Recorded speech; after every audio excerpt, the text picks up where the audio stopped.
Bienvenue sur ma chaîne YouTube Création Jaridi. Dans ce tutoriel, vous apprendrez à faire une trousse à double compartiment. Elle peut être une trousse de toilette ou un coffre à crayon.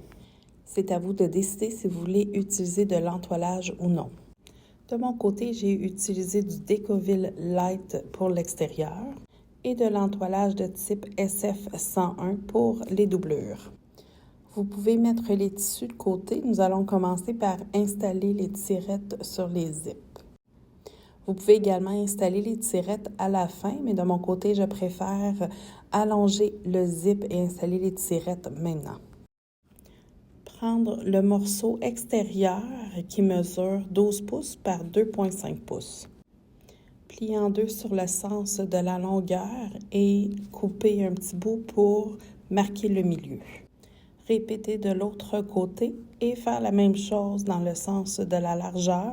Donc, vous aurez le centre des quatre côtés. Prendre la grande pièce extérieure et répéter les mêmes étapes pour marquer le centre des quatre côtés. Maintenant, reprendre votre pièce extérieure qui mesure 12 pouces par 2,5 pouces. Appliquer du ruban double face sur les côtés de 12 pouces. Il n'est pas obligatoire de mettre du ruban double face. Je vous explique un peu plus loin quoi faire dans ce cas. Enlevez la partie non collante du ruban double face d'un côté seulement. Prendre un zip et le placer endroit contre endroit sur la longueur. Vous pouvez marquer le centre de votre zip, mais ne pas le couper. Si vous n'avez pas utilisé de ruban double face, assurez-vous de bien épingler. Puis, coudre à 1/8 de pouce du bord. Prendre une des quatre doublures. Si votre motif a un sens, assurez-vous de couper le centre sur le haut de votre motif. Si désiré, ajoutez du ruban sur la fermeture éclair et enlevez la partie non collante. Prendre la doublure et la mettre endroit contre envers de la fermeture éclair. Vous verrez que votre fermeture éclair est en sandwich entre la doublure et la partie extérieure. Coudre à 1/4 de pouce. Retournez les tissus à l'opposé de la fermeture éclair. Assurez-vous de bien tirer les tissus pour que ce soit plat. Surpiquer à 1/8 de pouce. La surpiqûre devrait être d'une longueur de 4 à 5. Maintenant, faisons la même chose de l'autre côté. Si vous avez installé un ruban double face, enlevez le papier non collant et installez votre fermeture éclair endroit contre endroit. Assurez-vous que vos deux fermetures éclair s'ouvrent du même sens. Si vous n'utilisez pas de ruban double face, coudre à 1/8 de pouce. Si vous utilisez du ruban double face, ce n'est pas nécessaire de coudre à cette étape. Ajoutez votre ruban double face et placez votre doublure. Ou si vous n'en utilisez pas à ce moment-là, assurez-vous de bien épingler et coudre à 1/4 de pouce. Retournez les tissus à l'opposé de la fermeture éclair.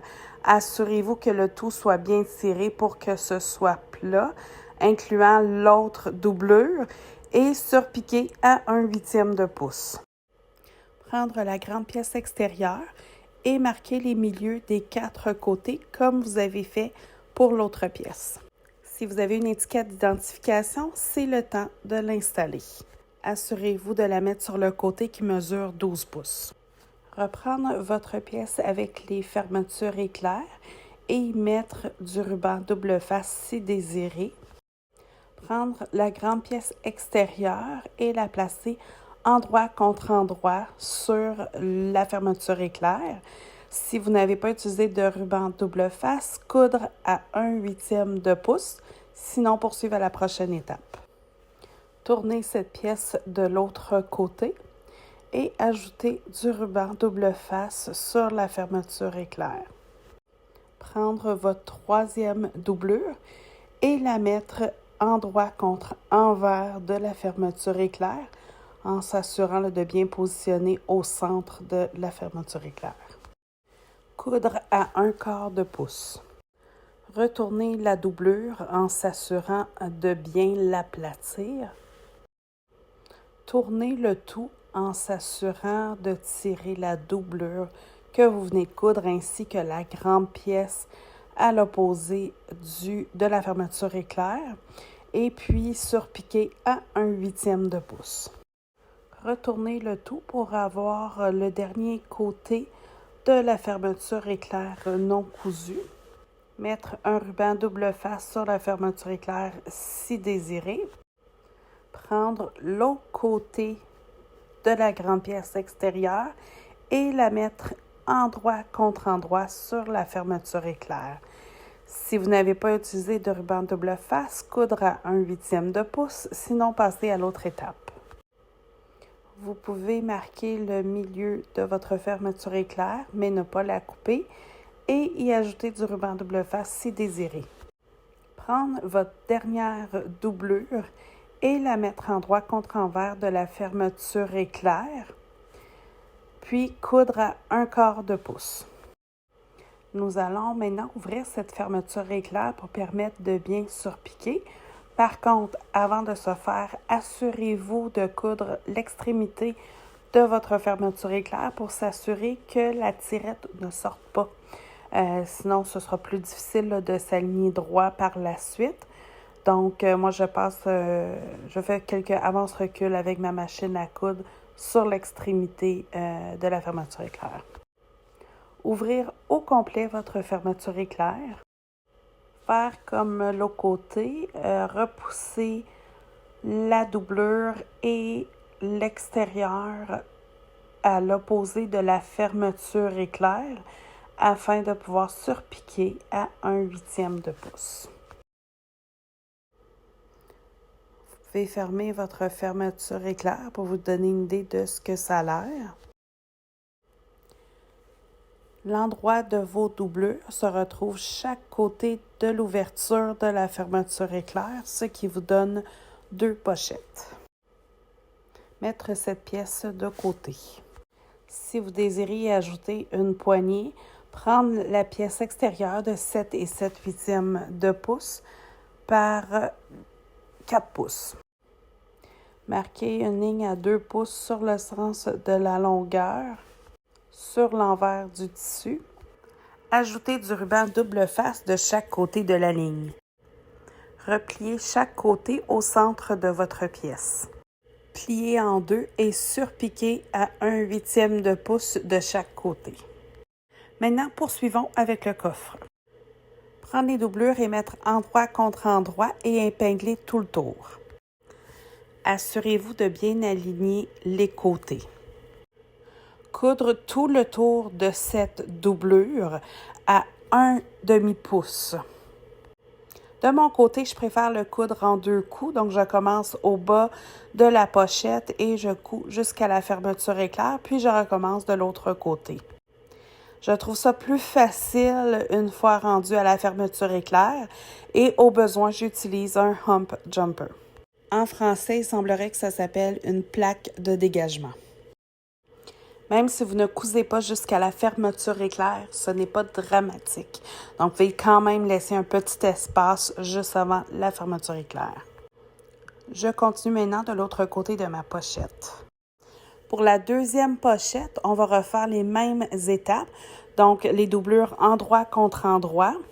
Par contre, il sera important de laisser un espace d'environ 4 pouces au bas de cette pochette pour pouvoir tourner notre coffre sur le bon côté.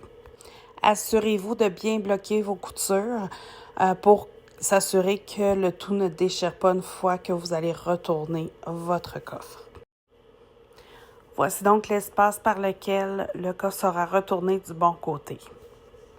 À cette étape-ci, il est important de dézipper nos fermetures éclair. Assurez-vous de bien faire une couture au bout de cette fermeture éclair pour pas que votre tirette sorte. Maintenant, prenez votre coffre et aplatissez-le pour avoir une forme rectangulaire. Alignez le centre de votre petite pièce avec celle de la grande pièce. Puis, épinglez. Épinglez également sur les autres côtés. Assurez-vous que vos fermetures éclair se touchent, mais qu'elles ne sont pas superposées.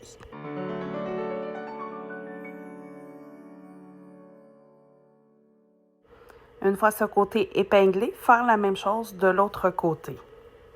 Assurez-vous que vos tirettes sont à l'intérieur de votre coffre. Maintenant, nous allons coudre les extrémités à 3/8 de pouce. Cette partie sera faite par étapes. On coud du bord jusqu'au centre de la fermeture éclair. Assurez-vous de bien barrer votre couture au début et à la fin. Entre chaque étape, on retire de la machine à coudre et on recommence du centre de la fermeture éclair jusqu'à l'autre et ensuite du centre de la fermeture éclair jusqu'au bout. Coudre à 3/8 de pouce. Vous pouvez ajouter une ligne de couleur au milieu de votre fermeture éclair pour vous assurer d'arrêter au bon endroit. Lorsque vous retournez votre pochette et recommencez à coudre, assurez-vous de coudre à 3/8 de pouce et non 1/2 pouce comme la couture sur votre pochette, puisque celle-ci a 1/2 pouce. Au besoin, utilisez le hump jumper. Recommencez la même technique de l'autre côté.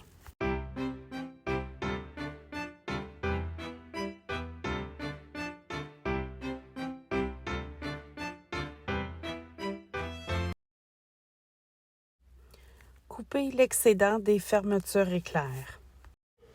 Nous allons maintenant lui donner la forme 3D. Prendre une règle et marquer un rectangle de 1 pouce par 1 3/8.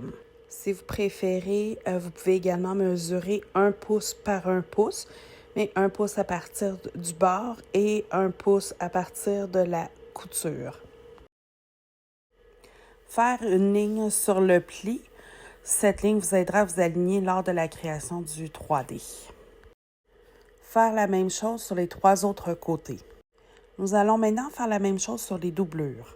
Sur celle-ci, comme il y a 2 coutures, nous allons mesurer 1 pouce par 1 pouce, mais à partir de la couture, ou 1,5 par 1,5 du bord.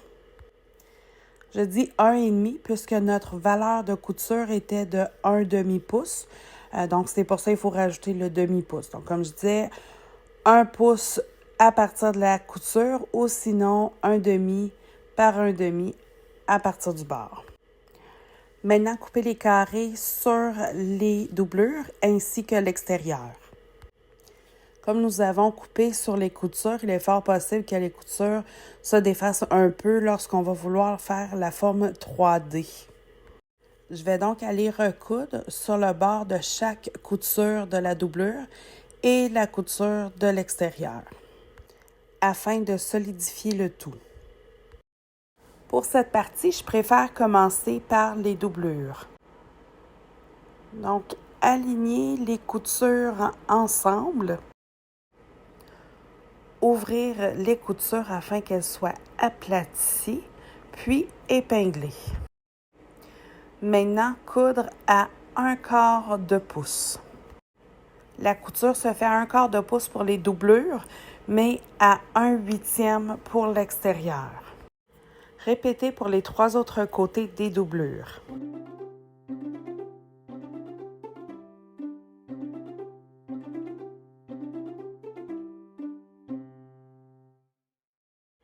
Voici ce qu'a l'air votre coffre jusqu'à présent. À cette étape-ci, il est important de s'assurer que vos fermetures éclairs sont complètement ouvertes. C'est à cette étape-ci qu'on y ajoute la poignée si désiré. La placer du côté où vos tirettes seront une fois vos fermetures éclairs fermées. Insérez votre bande qui formera la poignée dans votre coffre. Le côté que vous placerez sur l'extrémité tel qu'indiqué par la flèche sera moins visible. Pour aider à le tenir en place, j'aime ajouter du ruban double face. C'est ici que la ligne que nous avons faite tantôt sera utile. Donc, il est important d'aligner votre ligne avec la couture. Donc, aplatir également la couture du dessus. Épingler et coudre à 1/8 de pouce. Ici, comme vous pouvez voir, je suis loin d'être parfaite. Malgré le ruban double face, mon tissu a quand même glissé. Je vais donc retourner à la machine à coudre et coudre encore à 1/8. Si pour vous, c'est un petit peu trop juste 1/8, aucun problème, vous pouvez aller un peu plus large pour la valeur de couture. Maintenant, prendre l'autre bout de votre poignet et aller l'installer de l'autre côté. Assurez-vous que ce n'est pas twisté. Puis, coudre à 1/8 de pouce ou prendre la même valeur de couture que vous avez utilisée de l'autre côté. Assurez-vous que le tout a bien cousu ensemble. Faire la même chose de l'autre côté, mais sans la poignée. Alignez votre ligne avec le centre de la couture et vous assurez d'aplatir les coutures de chaque côté. Épingler et coudre à 1/8 de pouce ou à la valeur de couture utilisée de l'autre côté. Recommencez sur le 4e et dernier côté. Maintenant que tous les côtés sont cousus, il est temps de retourner la pochette. Entrez votre main à l'intérieur et sortir le tout par le trou. Assurez-vous de bien pousser les coins. Voici ce qu'a l'air votre pochette. Il ne reste qu'une seule étape. Sortir la doublure qui contient le trou par lequel vous avez retourné votre pochette. Pour cette étape, j'ai pensé longtemps comment l'expliquer, mais ça ne vient pas dans ma tête. Donc, regardez les images, entrez votre tissu vers l'intérieur et puis épingler et coudre.